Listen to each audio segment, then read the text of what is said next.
இஸ்லாமிய சிறை கைதிகளை விடுதலை செய்ய வேண்டும். யார் போராடுவது? எஸ்டிபி. லோக்கல் பஸ் ஸ்டாண்டில் பஸ் நிக்கலங்கிறதுல இருந்து ஒட்டுமொத்த இந்தியாவில் எங்களுடைய ஒதுக்கீடு கொடுங்கள், மாநிலத்திலே ஒதுக்கீடு கொடுங்கள் என்று முழங்குவது வரைக்கும் எஸ்டிபி குரலற்றவர்களுக்கு ஒரு குரலாக, பாதிக்கப்பட்டவர்கள் தாழ்த்தப்பட்டவர்கள் ஒரு குரலாக யாராவது இங்கே இருக்கிறார்களா என்று கேட்டால் எஸ் இருக்கிறார்கள். எஸ்டிபி நமக்கு இடஒதுக்கீடு வருவதனால இன்னொரு சகோதரனோ சகோதரியும் பாதிக்கப்பட்டு விடக்கூடாது. இங்கே எந்த அளவுக்கு நம்முடைய மக்கள் தொகை இருக்கிறது என்பதை ஜாதி வாரியாக கணக்கெடுக்கும் போது யாருக்கு எவ்வளவு கொடுக்க வேண்டும் என்பது தெரியும். 3.5% என்பது இன்றைய நிலையில் இஸ்லாமியர்களுக்கு போதுமா என்று கேட்டால் சத்தியமா போதா. நான் ஒரு நூல் வாசித்து பார்க்கிறேன். சமூக நீதிக்கான அறப்போராட்டம் என்பதிலே PS கிருஷ்ணன் அவர்கள் எழுதுகிறார்கள், இந்தியாவில் இன்றைக்கும் பல்வேறு இடங்களிலே பொருளாதாரத்தில் பின்தங்கி இருக்கிற இஸ்லாமியர்கள் மனமள்ளி கொண்டிருக்கிறார்கள் என்று எழுதுகிறார். அங்க கிண்டியில் ஒரு கான்ட்ராக்டர் இருக்கிறார், எதுலையும் காவி அடிக்கிறதுக்கு ஒருத்தர் சென்ட்ரல் இருந்து அனுப்பிச்சிருக்கிறாங்க. ஒரு கான்ட்ராக்டர் எதுல வேணாலும் காவி அடிக்கலாம். என்னடா இவர் இதை போட்டு பேசுறான்னு பார்க்காதீங்க, இது சத்தியத்துக்கான காவி, அது சந்தர்ப்பவாத காவி. நாடுடைய சிவனை போற்றி நாட்டவர்க்கும் இறைவா போற்றி. தங்கடம்பனை பெற்றவள் பங்கினன் தென்கடம்பை திருக்கர கோயிலான் தங்கடன் அடியேனையும் தாங்குதல் என் கடன் பணி செய்து கிடப்பது. எல்லாம் அல்ல இறைவனுடைய நல்லருளினாலே இந்த நியாயமான கோரிக்கைக்காக குழுமி இருக்கிற அத்தனை சகோதர சகோதரிகளுக்கும் மேடையில் அமர்ந்திருக்கிற பல்வேறு ஆளுமைகளுக்கும் அடியினுடைய அன்பான மதிய நேர வணக்கங்களை தெரிவித்துக் கொண்டு காலத்தின் அருமை கருதி ஒரு சில வார்த்தைகளோடு அடியினுடைய உரையை நிறைவு செய்வேன். அன்பர்கள், இந்த மேடையில் பேசிக் கொண்டிருக்கும் போது கூட்டத்தில் இருக்கக்கூடிய SDPI கட்சி சார்ந்த சொந்தங்கள், உறுப்பினர்கள், நிர்வாகிகள் கை தட்டும் போது கொஞ்சம் கம்மியா தட்டுங்க, மேகம்லாம் பயப்படுது. உங்க கைத்தட்டு சத்தத்தை கேட்டு அது பேரணி நடத்தி பக்கத்தில் கர்நாடகாவுக்கு போயிரும் போல இருக்கு. இந்த எழுச்சி, இந்த இடம் இடஒதுக்கீடினுடைய முக்கியத்துவத்தை, அவசியத்தை வலியுறுத்துகிறது என்று நான் பார்க்கிறேன். ஒரு பக்கம் காவல்துறை, ஒரு பக்கம் சகோதரிகள், ஒரு பக்கம் சகோதரர்கள், இந்த பக்கம் மீடியாக்கள், மேடை எவ்வளவு அழகாக இருக்கிறது. இப்படித்தான் இந்தியாவை, இப்படித்தான் தமிழ்நாட்டை நாம் எதிர்பார்க்கிறோம். அதற்காக இடஒதுக்கீடு தேவை இருக்கிறது. முன்னமே இந்த மேடையில் பேசிய அன்புக்குரிய முன்னாள் அமைச்சர் அவர்கள் நல்ல ஒரு செய்தியை சொன்னார்கள். அவர்களை பொறுத்த வரைக்கும் அதிமுக இன்றைக்கு தமிழ்நாட்டிலே ஆட்சியில் இருப்பது திமுக. ஆனால் என்ன பொறுத்த வரைக்கும் இது இதிமுக என்று சொன்னால் சரியாக இருக்கும். அந்த அளவுக்கு இஸ்லாமியருடைய வாக்கை அவர்கள் பெற்றிருக்கிறார்கள். இது போன்ற வாக்குறுதிகளை கொடுத்துவிட்டு ஆக நாம் இங்கே முழங்கிய இந்த முழக்கங்கள் தேர்தல் நேரத்திலே வாக்குறுதியை கொடுத்துவிட்டு எங்களை ஏமாற்றுவது முறையா என்பது அவருடைய காதுகளிலே விழ வேண்டும். ஒரு முதலமைச்சர்ல இன்னைக்கு 2 CM, deputy CM, CM, DCM 2 பேருக்கு நாம் கேட்டுக்கொள்வது பிசிஎம் கோரிக்கையை கேளுங்கள் என்பதுதான். பிசிஎம் கோரிக்கையை கேளுங்கள், 7% அவர்களுக்கு அதை உயர்த்தி கொடுங்கள் என்பதுதான். இப்ப வெளியில என்ன பேசப்படுதுன்னா, ஏற்கனவே இருக்கிற 69லயே இவ்வளவு பிரச்சனைகள் இருக்குது. கடந்த சட்டசபை தேர்தலின் போது ஒரு 10% ஒரு பிரச்சனை வந்தது உங்களுக்கு தெரியும். இப்போ அது எந்த நிலையில் இருக்குதுன்னு உங்களுக்கு தெரியும். அதே போல அருந்ததியர் உள்ஒதுக்கீடு அப்படின்னு இருக்கு, அதுவும் தேவையா இருக்குது. இப்போ இந்த 69% என்பது எப்படி கடந்து வந்தது என்பது இங்க இருக்கிற எல்லாருக்கும் தெரியும். திமுகவா இருக்கட்டும், அண்ணா திமுகவா இருக்கட்டும், இருவருக்கும் அதில் பங்கு இருக்கிறது. அதை நான் வரலாற்று ரீதியாக ஒத்துக்கொள்ள வேண்டியிருக்கிறது.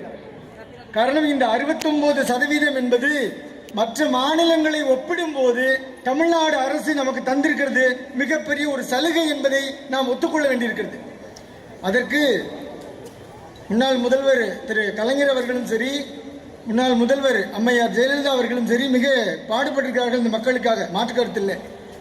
இந்த 9வது அட்டவணையில் செல்வி ஜெயலலிதா அவர்கள் ஆணித்தரமாக கொண்டு வந்த மாற்றம் என்பது இந்த 69% இடஒதுக்கீடுக்கு மிகப்பெரிய அரணாக அமைந்திருக்கிறது என்பதை நான் திரும்பி பார்க்கிறேன்.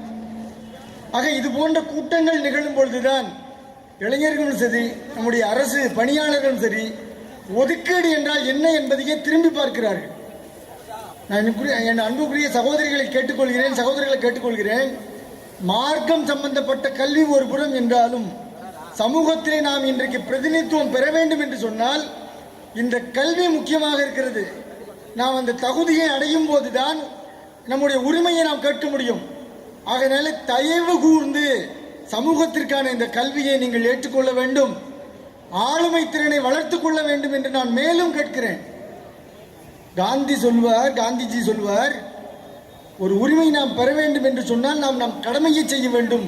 ஆக கடமையை செய்வதுதான் உரிமையை பெறுவதற்கான உண்மையான மார்க்கம் என்று அவர் சொன்னார்.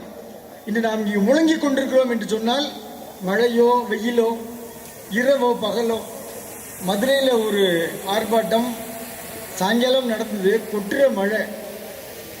சகோதரர் நெல்லை முபாரக் அவர்கள் அங்கே பேசிக் கொண்டிருக்கிறார்கள். கொடையை கொண்டு போய் பிடிச்சோம். எல்லாரும் நனைந்து கொண்டிருக்கும் போது எனக்கு மட்டும் கொடை தேவையில்லை, அந்த கொடையை தூக்கி போடுங்கன்னு சொல்லி நின்றுட்டு இருந்தார் சகோதரர். அப்படிப்பட்ட தலைவர் உங்களுக்கு கிடைச்சிருக்கிறார். அதே போல எஸ்டிபி தஞ்சாவூர்லேருந்து வர கும்பகோணம் பண்டாரவாடையில் பஸ் நிற்க மாட்டேங்குது. இது ஒரு பிரச்சனை. யார் போராடுன்னு கேட்டால் எஸ்டிபிக்கு. இஸ்லாமிய சிறை கைதிகளை விடுதலை செய்ய வேண்டும். யார் போராடுவது? எஸ்டிபி. ஆக லோக்கல் பஸ் ஸ்டாண்டில் பஸ் நிற்கலைங்கிறதுல இருந்து ஒட்டுமொத்த இந்தியாவில் எங்களுடைய ஒதுக்கீடு கொடுங்கள், மாநிலத்தில் ஒதுக்கீடு கொடுங்கள் என்று முழங்குவது வரைக்கும் எஸ்டிபி.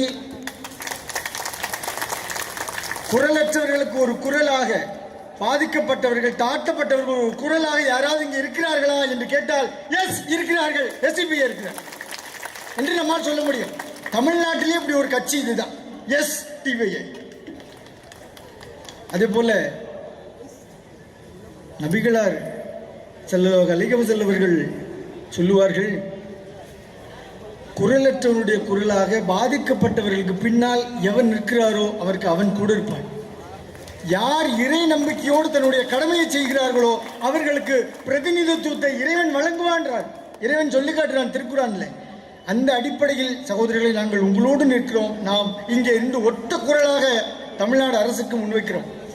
நேற்றைய தினம் ரோபோட்டிக் ஆப்ரேஷன் சிஸ்டம்னு ஒன்று லான்ச் பண்ணியிருக்காங்க சென்னையில். அது என்ன சிஸ்டம்? ஆப்ரேஷனை அடுத்த கட்டத்துக்கு கொண்டு போகிறது. ரொம்ப ரத்தம் வீணாகுது ஆப்ரேஷன் பண்ணும்போது, சின்ன சின்ன ரத்த நாளங்கள்லாம் அறுக்கும் போது ரத்தம் பீறிட்டு வெளியேறுகிறது, அதை இணைப்பதில் சிரமம் இருக்குது என்பதனால இந்த ரொபோட்டிக் கொண்டு வரும்போது ஈஸியாக இருக்கிறதுன்றாங்க. நான் அது மாதிரி தான் இந்த இடஒதுக்கீட்டையும் பார்க்கிறேன். இதுவும் ஒரு சென்சிட்டிவான விஷயம்தான். மண்டல் கமிஷன்லாம் வரும்போது எவ்வளவு உயிர் இங்கே போயிருக்குதுன்னு உங்களுக்கு தெரியும் மத்திய அரசை பொறுத்த வரைக்கும். அதே போல மாநில அரசுல எவ்வளவு போராட்டங்கள், தந்தை பெரியாராக இருக்கட்டும், அறிஞர் அண்ணாவாக இருக்கட்டும், அவருடைய காலகட்டத்தில் நடந்த போராட்டங்கள் உங்களுக்கு எல்லாத்தையும் நாம் திரும்பி பார்க்க வேண்டியிருக்கு.